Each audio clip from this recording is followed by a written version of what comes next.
अब हम आर्मोल के शेप के लिए शोल्डर के मार्क से 1 इंच अंदर मार्क लगा लेंगे। इसी तरह हिप की फिटिंग के लिए मार्क लगा लें। 21.5 इंच हम हिप के पास से फिटिंग रखेंगे, जिसका हाफ फ्रंट से बैक को 3.25 इंच उठाकर मार्क किया था। हमने फ्रंट में जो आर्मोल की गोलाई को साइज किया था वो 9.25 इंच का साइज था। आस्तीन को साइड के साथ मिलाकर रख लें और आर्मोल की गोलाई के अंदर आस्तीन को घुमाकर चेक कर लें।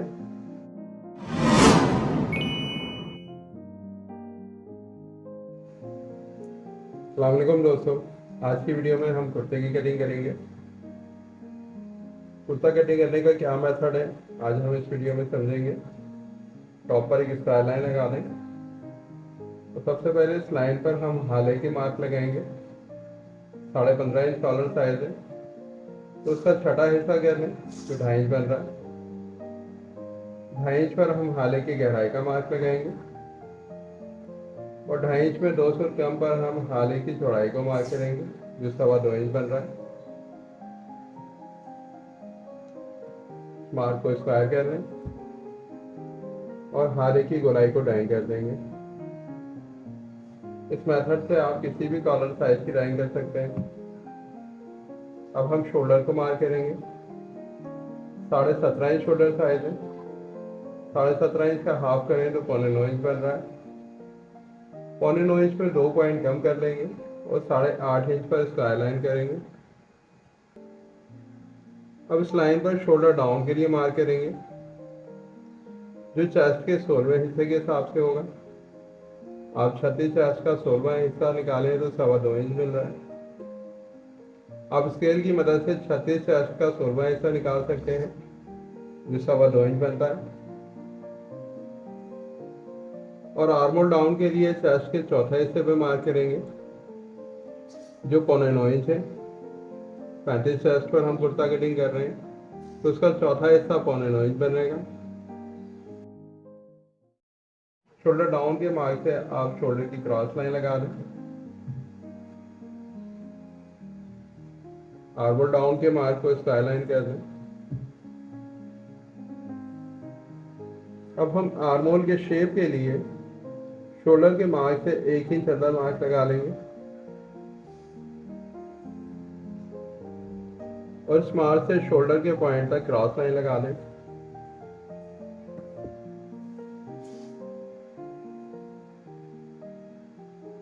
इस लाइन पर हम आर्मोल को ड्राइंग कर देंगे। बगैर किसी फ्रेंच स्केल के आप आर्मोल को ड्राइंग कर सकते हैं।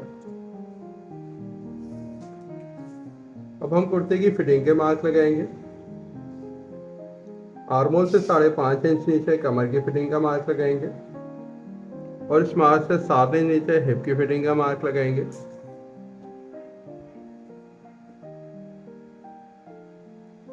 आप इन मार्क को स्क्वायर लाइन कर लें।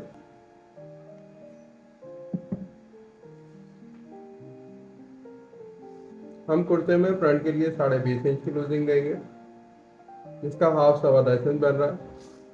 आधा इंच सिलाई मार्जिन ऐड करेंगे तो ये 11.25 इंच पे मार्क हो गया। कमर से हम 18.5 इंच की फिटिंग देंगे। 18.5 इंच का हाफ 9.25 इंच है। 9.25 इंच पे मार्क कर लें और यहाँ पर हम 2 पॉइंट का मार्जिन रखेंगे क्योंकि यहाँ हम बारीक सिलाई करेंगे। इसी तरह हिप की फिटिंग के लिए मार्क लगा लें। 21.5 इंच हम हिप के पास से फिटिंग रखेंगे, जिसका हाफ 11.25 इंच बन रहा है। यहाँ भी 2 पॉइंट सिलाई मार्जिन के लिए ऐड करेंगे।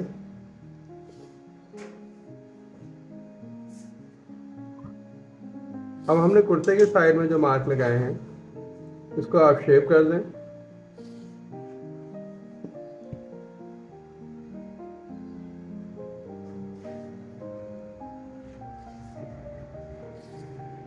पॉकेट के लिए मार्क लगा दें। कमर के मार्क तक आप पॉकेट का पहला पॉइंट मार्क कर लें। 6.5 इंच पर पॉकेट के मुंह के लिए मार्क कर लें और इस मार्क से 3.5 इंच नीचे चौक के लिए मार्क कर लें। हमने हिप के पास से जितनी फिटिंग रखी है इतनी ही फिटिंग आप दामन तक रखेंगे और स्ट्रेट लाइन लगा देंगे। अब हम कुर्ते में लेंथ को मार्क करेंगे और फ्रंट की कटिंग कर देंगे। 4.5 इंच लेंथ है। आधा इंच सिलाई मार्जिन रखेंगे शोल्डर के लिए और 42 इंच पे मार्क करेंगे। 1.25 इंच दामन में मार्जिन रखेंगे।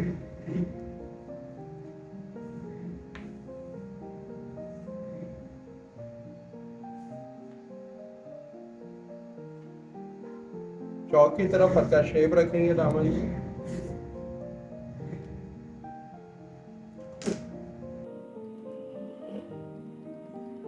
शोल्डर का सिलाई मार्जिन निकालते हुए आप पट्टी का मार्क कर लें। 15 इंच पर हम पट्टी की लाइन को मार्क करेंगे।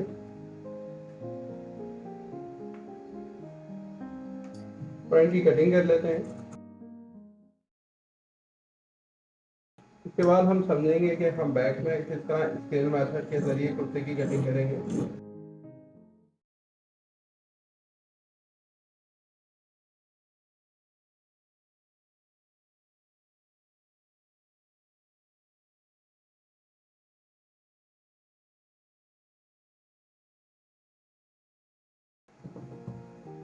पॉकेट के मार्क को कट लगा लें।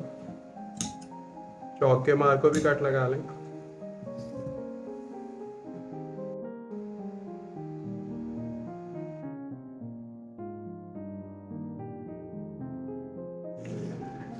फ्रंट कटिंग के बाद जो बाकी कपड़ा सामने मिल रहा है उसको फोल्ड कर लेंगे।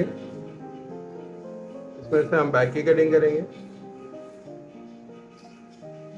इतनी ही चौड़ाई में फोल्ड करना है जितनी चौड़ाई में हमने फ्रंट को कटिंग किया है।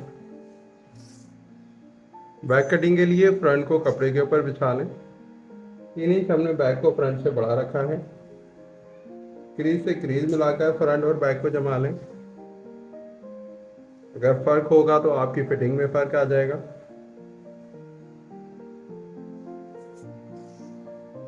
हम कुर्ते में बगैर तीरे वाली बैक किस तरह कटिंग करेंगे, यहाँ पर मैं आपको जो मेथड समझा रहा हूँ वो स्केल के जरिए है। हम यहाँ पर 35 इंच पर कुर्ते की कटिंग कर रहे हैं। 35 इंच का 12वां हिस्सा हम स्केल में से देखें तो 3.25 इंच बन रहा है। आप 3.25 इंच का मार्क फ्रंट से उठा कर लगा लेंगे और इस मार्क को सेंटर कर लें। तो 1.25 इंच एक पॉइंट बन रहा है। इस सेंटर मार्क को स्ट्रेट लाइन कर दें।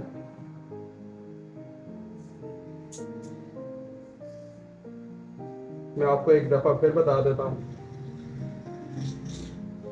कि हमने फ्रंट से बैक को उठाकर 3.25 इंच पर मार्क किया है और उसका सेंटर करके हमने जो मार्क किया है वो हमारे हारे की गहराई और शोल्डर डाउन के लिए है। अब हमने फ्रंट में हाले की जितनी चौड़ाई रखी है उसमें 1.25 इंच प्लस करके मार्क कर लेंगे। ये हमारे बैक में हाले की चौड़ाई हो गई। इस मार्क तक हम हाले की ड्राइंग कर देंगे। शोल्डर को मार्क कर लें। 17.25 इंच शोल्डर साइज है तो उसका हाफ 9.25 इंच बन रहा है। आधा इंच इसमें हमने सिलाई मार्जिन ऐड किया और 9.25 इंच पे मार्क कर दिया।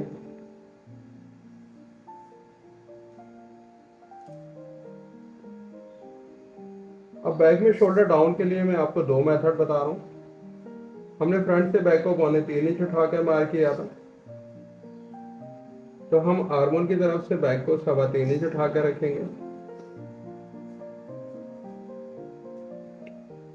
दूसरा मेथड मैं आपको बता दूं कि जितना हमने फ्रंट से बैक को उठाकर रखा है और उसका सेंटर करके जो हमने लाइन लगाई थी, जिस लाइन के जरिए हमने हाले की गहराई को मार्क किया है, इस लाइन में आधा इंच और डाउन कर लें और इस लाइन तक शोल्डर डाउन को क्रॉस लाइन कर दें।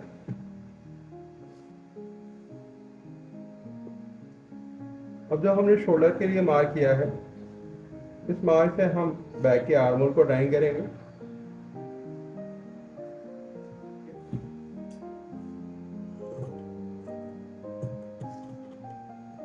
बैक की कटिंग कर देते हैं।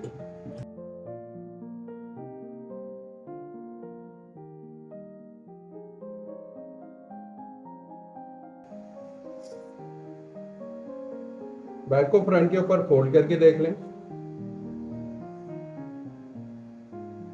आप देख सकते हैं कि बिल्कुल परफेक्ट मैच हो रहा है, बैक फ्रंट के साथ बिल्कुल परफेक्ट मैच है। और हाले की गहराई भी बैक की बिल्कुल परफेक्ट मैच हो रही है जो हमारी क्रीज के साथ है।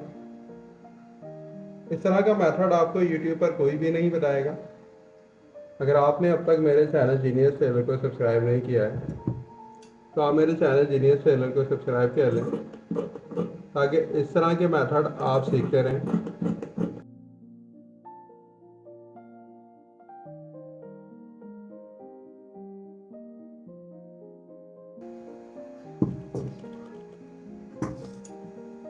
बैक में भी पॉकेट के मार्क को कट लगा देंगे।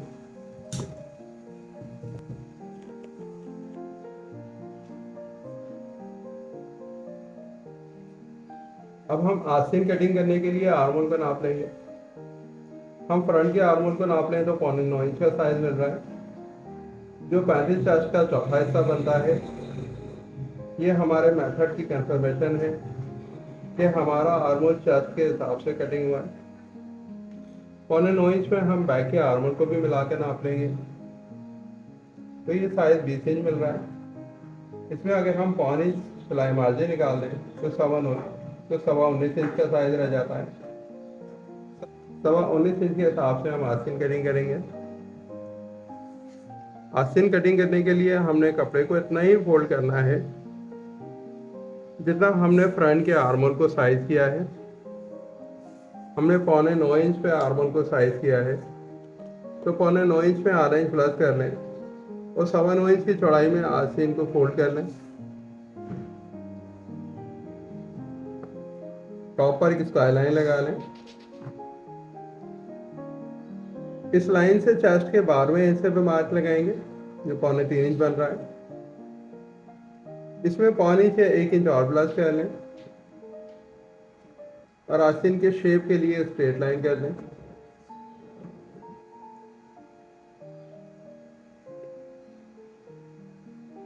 हमने फ्रंट में जो आर्मोल की गोलाई को साइज किया था वो 9.25 इंच का साइज था। हमने 9.25 इंच पे आस्तीन की चौड़ाई को मार्क कर दिया और इस मार्क से अगर हम आस्तीन की गोलाई को ड्राइंग करेंगे तो ये गोलाई 9.10 इंच बन रही है, जो 19.5 इंच का हाफ है। जितना हमने कुर्ते के आर्मोल को साइज किया था ये उसी साइज पर आस्तीन की गोलाई आएगी जो बिल्कुल आर्मोल के हिसाब से परफेक्ट होगी। अब हम कुर्ते में आस्तीन की गोलाई को ड्राइंग कर लेते हैं। सबसे पहले हम बैक के लिए आस्तीन की गोलाई को ड्राइंग करेंगे। बहुत ज़्यादा उठाकर आपने इसको शेप नहीं करना है, ये तो आस्तीन में आउटर आएगी। अब हम फ्रंट के लिए आस्तीन की गोलाई को ड्राइंग करेंगे। इस शेप को हमने कर्व देते हुए ड्राइंग करना है और इसी पॉइंट पर मैच कर देंगे। आस्तीन की लाइन के लिए मार्क लगा लेंगे। आधा इंच सिलाई मार्जिन को निकालते हुए आस्तीन की लाइन को मार्क कर लें। 22 इंच लाइन है, 1.25 इंच सिलाई मार्जिन रखेंगे।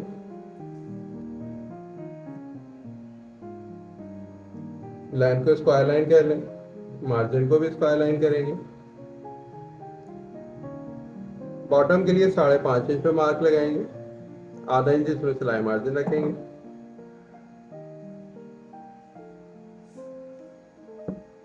आस्तीन के शेप के लिए आप कर्व स्केल का इस्तेमाल करें, इससे आपको एक परफेक्ट शेप मिलेगा। आस्तीन की कटिंग कर लेते हैं। कटिंग के बाद हम आर्मोल पर रखकर भी चेक करेंगे।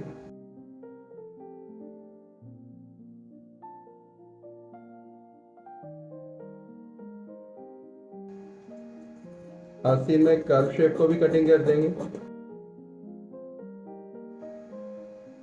आस्तीन को खोल कर चेक कर लें कि अगर आपको गोलाई में कोई काट छाट की जरूरत हो तो आप कर सकते हैं। आप देख सकते हैं कि हमारी आस्तीन की गोलाई बिल्कुल परफेक्ट कटिंग हुई है। हम आस्तीन को आर्मोल पर रखकर चेक कर लेते हैं।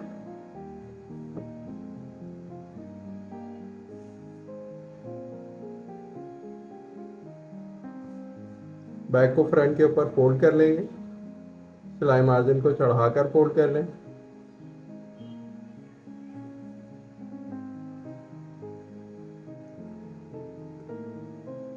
आस्तीन को साइड के साथ मिलाकर रख लें और आर्मोल की गोलाई के अंदर आस्तीन को घुमाकर चेक कर लें तो बिल्कुल आर्मोल के हिसाब से परफेक्ट कटिंग हुई है।